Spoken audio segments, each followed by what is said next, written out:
नमस्कार, स्वागत है आप सभी का। आपके साथ मैं हूं अपर्णा। वक्त हो गया है उत्तराखंड की खबरों का और सबसे पहले बात करते हैं मुख्यमंत्री त्रिवेंद्र सिंह रावत की। कोरोना काल में भी सीएम त्रिवेंद्र लगातार एक्टिव हैं और अधिकारियों के संपर्क में हैं। वहीं सीएम त्रिवेंद्र सिंह रावत का कहना है कि बढ़ते कोरोना के मामलों में लोगों को सतर्कता बरतने की आवश्यकता है और जरूरत पड़ी तो राज्य सरकार लॉकडाउन पर भी विचार कर सकती है। वहीं सीएम ने पहली बार कैबिनेट विस्तार पर खुलकर बात की और कहा कि कैबिनेट का विस्तार होगा, हालांकि पहले वो हाईकमान से बात करेंगे। सीएम त्रिवेंद्र रावत से खास बातचीत की न्यूज 18 के उत्तराखंड के एडिटर अनुपम त्रिवेदी ने। उत्तराखंड में कोरोना का आंकड़ा 28,000 पार कर गया है। लगातार बढ़ते केसों को देखते हुए स्टेट गवर्नमेंट किस तरीके से आगे की तैयारियां कर रही है और किस तरीके से इसको थामा जाए, यही सब बात करेंगे। मेरे साथ हैं उत्तराखंड के मुख्यमंत्री त्रिवेंद्र सिंह रावत साहब। रावत साहब, अब जो आंकड़े लगातार बढ़ रहे हैं, क्या ये चिंताजनक है? निश्चित रूप से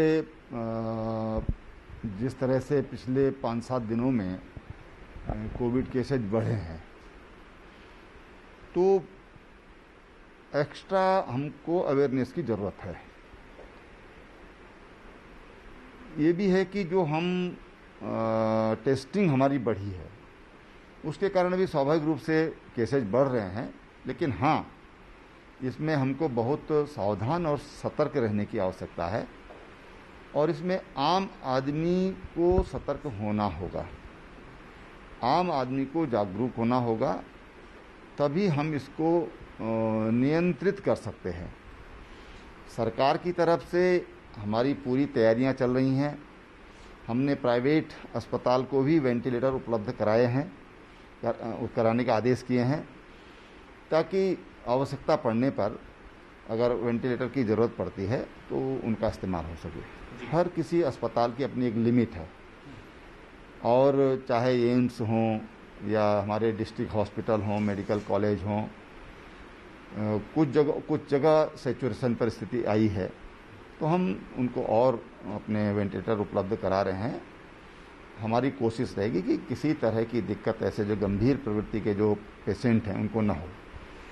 लोगों को होम आइसोलेशन की तरफ जाने की ज़रूरत है। इनके घरों में व्यवस्था है तो उनको आइसोलेशन में जाना चाहिए। सरकार ने उसके लिए उन लोगों को छूट भी दी है और बड़ी डिमांड भी थी पूरे राज्य से कि होम आइसोलेशन की व्यवस्था होना चाहिए। तो मैं समझता हूँ कि सावधानी और सतर्कता से ही हम इसको नियंत्रित कर सकते हैं। अच्छा, दूसरी एक डिमांड आई है, बीजेपी के 2 विधायकों ने भी कहा है, कुछ लोगों का भी ऐसा मानना है कि इस समय हमें लॉकडाउन ज़्यादा कड़ाई से क्या करने की ज़रूरत है?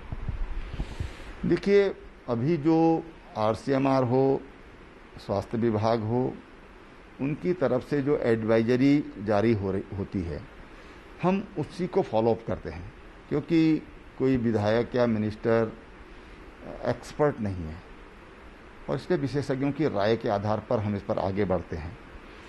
लेकिन अगर आवश्यकता पड़ी तो ये महसूस हुआ कि भाई लॉकडाउन की ज़रूरत है, तो ऐसा भी नहीं है कि हम नहीं करेंगे। लेकिन हाँ, अभी ऐसी कोई आवश्यकता आज महसूस नहीं होती है। जो भी हमको आरसीएमआर जो भी हमको गाइडलाइंस जारी करेगा उस पर हम अनुपालन करेंगे और लगातार हम भारत सरकार से भी संपर्क में रहते हैं, उनसे भी हमारी पूछताछ होती है। वो जैसा भी हमको एडवाइस करेंगे हम उस हिसाब से आगे काम करेंगे। जी, एक सवाल ये था कि आपका कैबिनेट में 3 पद खाली हैं और कई विधायक भी इस समय बोल रहे हैं कि अब एक्सपेंशन होना चाहिए, कई लोगों की ऐसी इच्छा है, इस बारे में क्या कॉल है? देखिए, मैं उससे पूरी तरह सहमत हूँ और कुछ अप्रत्याशित ऐसी घटनाएं घटित हो जा रही हैं, ऐसे कारण उत्पन्न हो जा रहे हैं कि जिसके कारण ये जो एक्सटेंशन है रुक जा रहा है।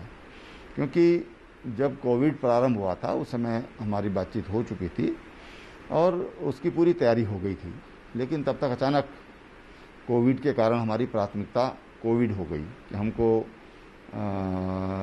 पहले कोविड के लिए हमको चिंता करनी चाहिए, कोविड पर हमको हमारी टॉप प्रायोरिटी होना चाहिए। लेकिन मंत्रिमंडल का विस्तार होगा, इसमें कोई शक नहीं है। मैं शीघ्र अपने हाईकमान से बातचीत करके और उनके परामर्श से फिर कोई निर्णय लूँगा। जी, थैंक यू। ये थे उत्तराखंड के मुख्यमंत्री त्रिवेंद्र सिंह रावत, जिनका कहना है कि फिलहाल अभी कोविड पे फोकस है। जब ये सिचुएशन ठीक हो जाएगी तो राज्य में मंत्रिमंडल विस्तार पे भी बातचीत हो सकती है। कैमरामैन भरत शर्मा के साथ अनुपम त्रिवेदी, न्यूज 18 देहरादून।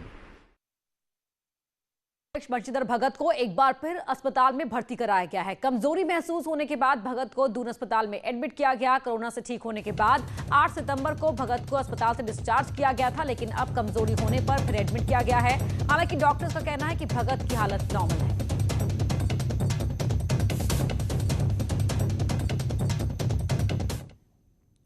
कोरोना के मामले लगातार बढ़ते जा रहे हैं। वहीं बीजेपी के एक और विधायक कोरोना पॉजिटिव मिले हैं। झबरेड़ा से विधायक देशराज कर्णवाल कोरोना पॉजिटिव मिले हैं। इससे पहले विधायक कुंवर प्रणव चैंपियन, विनोद चमोली, बंशीधर भगत, मंत्री मदन कौशिक, सुरेश राठौड़ भी कोरोना पॉजिटिव हो चुके हैं।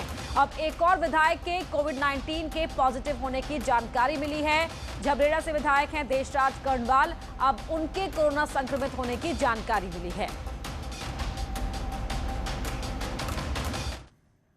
हल्द्वानी मेडिकल कॉलेज में बनी प्रदेश की सबसे बड़ी कोरोना टेस्टिंग लैब में भी कोरोना की एंट्री हो गई है। लैब के 3 कर्मचारी कोरोना पॉजिटिव पाए गए हैं, जिसके बाद लैब को सील कर दिया गया।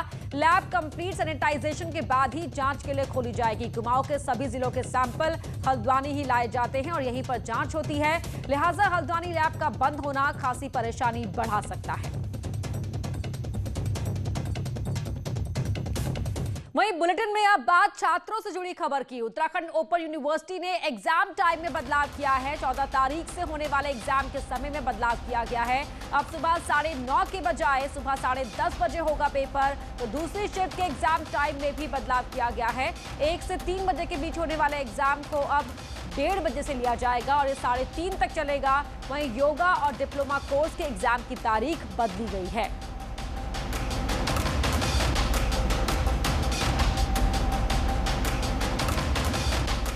देहरादून से खबर है, जहां बीते 2 दिन पहले डोईवाला के सुनार गांव में हुई महिला प्रोफेसर पुतुल घोष की हत्या का पुलिस ने खुलासा कर दिया है। पुलिस ने मृतक प्रोफेसर के घर से ले जाई गई ज्वेलरी भी बरामद की है। 72 घंटे के अंदर पुलिस ने मर्डर की थ्योरी सुलझाने के साथ ही आरोपी को अरेस्ट कर लिया है। आरोपी का कहना है कि उसका महिला से अवैध संबंध था, लेकिन वो इन सब चीजों से बाहर आना चाहता था, जिसकी वजह से उसने महिला की हत्या की। जो एक्यूज्ड है तनुज जसवाल, इसको अरेस्ट किया गया है और इसमें जो एविडेंसेस हैं वो सारे कलेक्ट कर लिए गए हैं। मेनली जो है इसका जो इसमें बात निकल के आई है, कुछ महीने पहले ये जो जिनकी डेथ हुई है महिला की, उनके संपर्क में आया था और जो बिहेवियर जो जिनकी डेथ हो गई है उनका जो बिहेवियर इसके लिए था, उसको इसका कहना है कि इसको लेकर के थोड़ा परेशान था और उस सिचुएशन से बाहर निकलना चाहता था, तो इसलिए इसने ये हत्या की है। और बाकी इसमें इन्वेस्टिगेशन चल रही है। मुझे उम्मीद है कि बहुत जल्दी बाकी जो एविडेंसेस कलेक्ट होने हैं वो करके चार्जशीट फाइल कर दी जाएगी। देहरादून के शहीद स्मारक परिसर में आंदोलनकारी बीएल सकलानी ने आज 2.5-3 घंटे तक हाई वोल्टेज ड्रामा किया।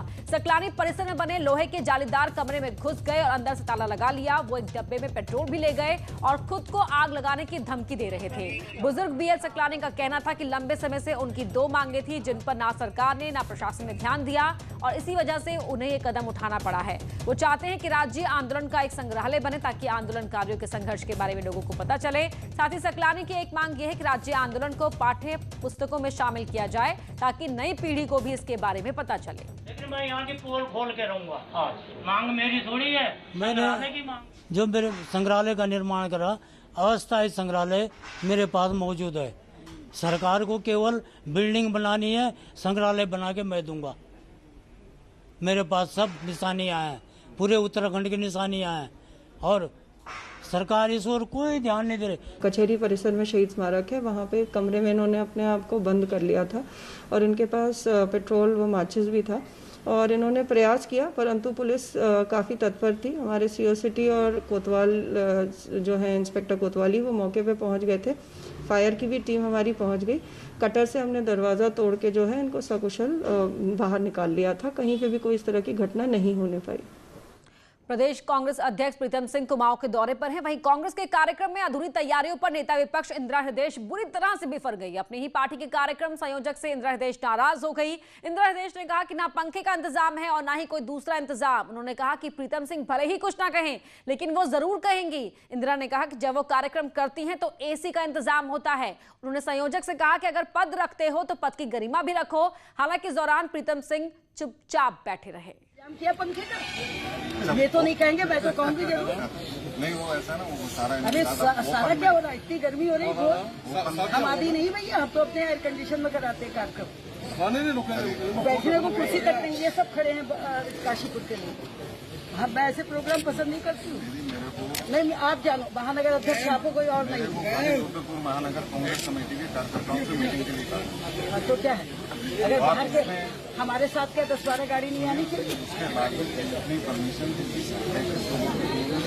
किसने दी परमिशन? हमसे बताते ना, आप कलेक्टर से करा देते 100 की परमिशन। अब तो अलाउ हो गया 100-200 लोग। अरे हमें बताते ना, ये नहीं, ये व्यवस्था पूरी रखनी चाहिए कायदे से, आदमी कंफर्टेबली बैठ सके। प्रीतम सिंह जी नहीं कहेंगे, लेकिन मैं जरूर कहूँगी, मैं पसंद नहीं करती। आप बड़े हैं, सारा गाइडलाइन नहीं, बड़े हो क्या, बड़े जब पद रखते हो तो पद की गरिमा भी निभाइए आप तो। उत्तराखंड अधीनस्थ सेवा चयन आयोग में लंबे समय से विभागों में करीब 7000 से ज्यादा पद खाली हैं। इसका खुलासा आरटीओ में मिली जानकारी में हुआ। जानकारी के मुताबिक राज्य के प्राथमिक विद्यालयों में टीचर, पटवारी, ग्राम विकास अधिकारी, पंचायत अधिकारी और बंदी रक्षक सहित कई विभागों में करीब 7000 पद खाली हैं। वहीं मामले में आयोग के सचिव का कहना है कि उनके पास विभागों से संस्तुति आई थी, लेकिन समय पर भर्तियां न होने के बाद अब कई विभागों की नियमावली में भी बदलाव आया है, जिसके चलते अब एक बार फिर से भर्तियों के लिए विज्ञापन जारी करेंगे। अधीनस्थ सेवा चयन आयोग पर मैंने एक आरटीआई दाखिल की थी। इस आरटीआई का जवाब आया और जो जवाब आया वो चौंकाने वाला था।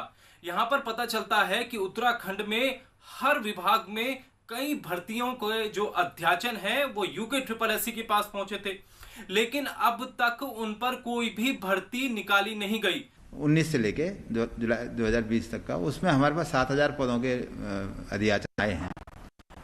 उन 7000 पदों में से 2500 पदों के विज्ञापन हम निकाल चुके हैं। 4000 पदों का विज्ञापन अब हम तैयारी कर रहे हैं और जल्दी मतलब क्रमवार वो भी निकल जाएंगे। अल्मोड़ा के लुआली गांव में सिंचाई विभाग की लापरवाही देखी जा सकती है। पिछले 5 साल से लुआली सहित आसपास के गांव में नहर खराब है और ये गांव टीम इंडिया के पूर्व कप्तान महेंद्र सिंह धोनी का पैतृक गांव है। लोगों ने नहर के लिए कई बार जनप्रतिनिधियों से लेकर प्रशासन को पत्र लिखा, लेकिन योजना सिर्फ कागजों में ही है। अब ऐसे में लोग यहां से लगातार पलायन कर रहे हैं और खेती को बंजर छोड़ रहे हैं। मान में तो ध्वस्त पड़ी है, इसमें पता नहीं अधिकारी लोगों को बहुत बार दे चुके हैं हम कि लिख के कि हमारे जो है केनाल जो है सिंचाई विभाग से, और ये जो है इसका वो किया जाए, सुधारीकरण किया जाए। ये नहर हमारी जो है PMGSY की एक रोड कट रही थी, उससे डैमेज हुई थी, तो उसका एस्टीमेट बना के PMGSY को भेज दिया गया है। तो जैसे पैसा मिलेगा तो उसका रिपेयर करवा दिया जाएगा और नहर चलवा दी जाएगी। परीक्षाओं के विरोध में पिथौरागढ़ महाविद्यालय छात्र संघ ने आमरण अनशन शुरू कर दिया है। आमरण अनशन का आगाज छात्र संघ अध्यक्ष ने किया। छात्र संघ प्रतियोगी और कुमाऊं विश्वविद्यालय की परीक्षाएं एक साथ कराए जाने का विरोध कर रहा है। अपनी मांगों को लेकर छात्र संघ ने हफ्ते भर तक क्रमिक अनशन चलाया और अब उसे आमरण में तब्दील कर दिया है। यहाँ पे आमरण अनशन जो है छात्र संघ अध्यक्ष के द्वारा शुरू किया गया है और अभी क्योंकि यहाँ पे धूप बहुत है, उससे इनके स्वास्थ्य में भी गिरावट आ रही है। परंतु विश्वविद्यालय द्वारा सिर्फ एक ये लेटर हमें दिया गया है जिसमें उन्होंने कहा है कि हाँ हम परीक्षाएं छात्रों की कराएंगे, लेकिन अभी तक इसमें उन्होंने तिथि इसकी जो है स्पष्ट नहीं की है। पिथौरागढ़ के सुआकोट में सेना और गांव वालों के बीच खासा विवाद खड़ा हो गया। असल में सारा विवाद सेना के जवानों द्वारा गांव की पानी की टंकी तोड़े जाने से उठा। इससे गांव वाले खासे नाराज हो गए। गांव वालों का कहना है कि सेना के जवानों ने रात के अंधेरे में पानी की टंकी को तोड़ दिया। विवाद को बढ़ता देख स्थानीय प्रशासन ने मौके पर पहुंचकर गांव वालों को शांत कराने की कोशिश की, जबकि सेना पानी की टंकी की जमीन को अपना बता रही है।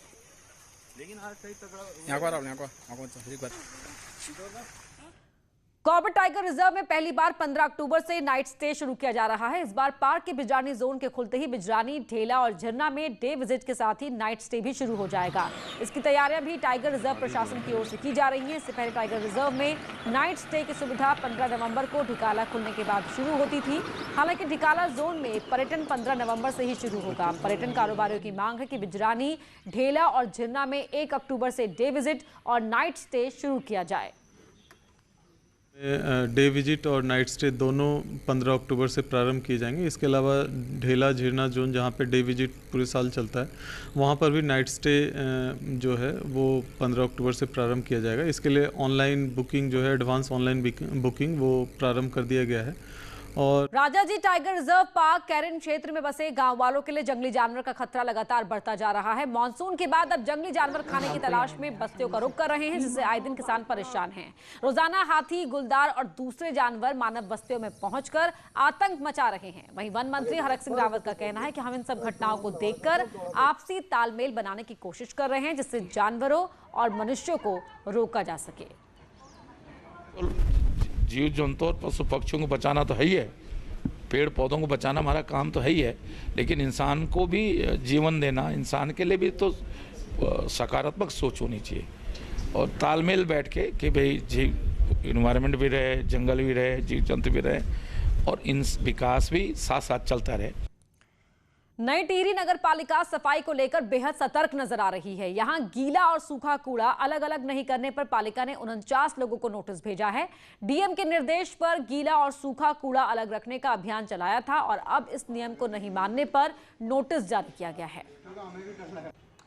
49 लोगों को जो है नोटिस दिए गए थे और उन पे हमारी टीम वॉच कर रही है। वो अब जो है सोर्स पे ही हमें अलग अलग कूड़ा दे रहे हैं। खटीमा में कांग्रेस के कार्यकर्ताओं के सम्मेलन में प्रदेश कांग्रेस अध्यक्ष प्रीतम सिंह खटीमा पहुंचे। इस दौरान नेता प्रतिपक्ष इंदिरा हृदय साथ में मौजूद दिखी। ब्लॉक में कार्यकर्ता सम्मेलन शामिल अपने नेताओं को देखकर कार्यकर्ता सोशल डिस्टेंसिंग के नियम ही भूल गए। ब्लॉक के हॉल में बड़ी संख्या में कार्यकर्ता बैठे दिखे तो मंच में बैठे कांग्रेस अध्यक्ष सहित कई नेता भी कोरोना नियमों का उल्लंघन करते हुए नजर आए।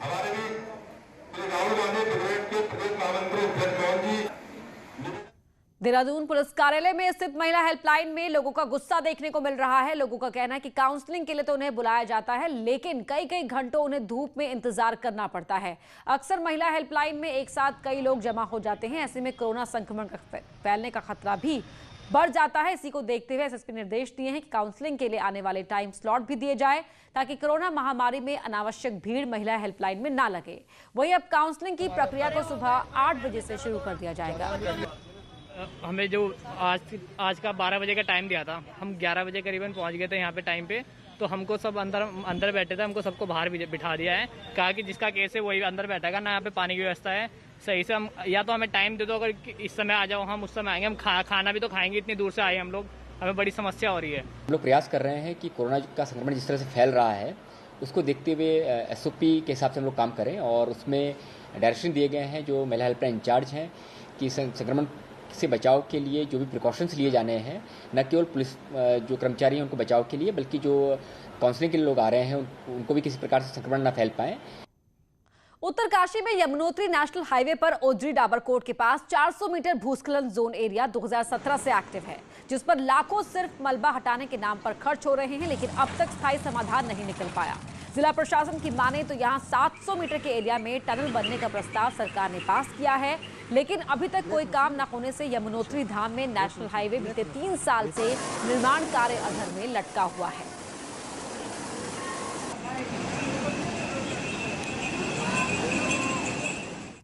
और यहां रुक रहे एक छोटे से ब्रेक के लिए।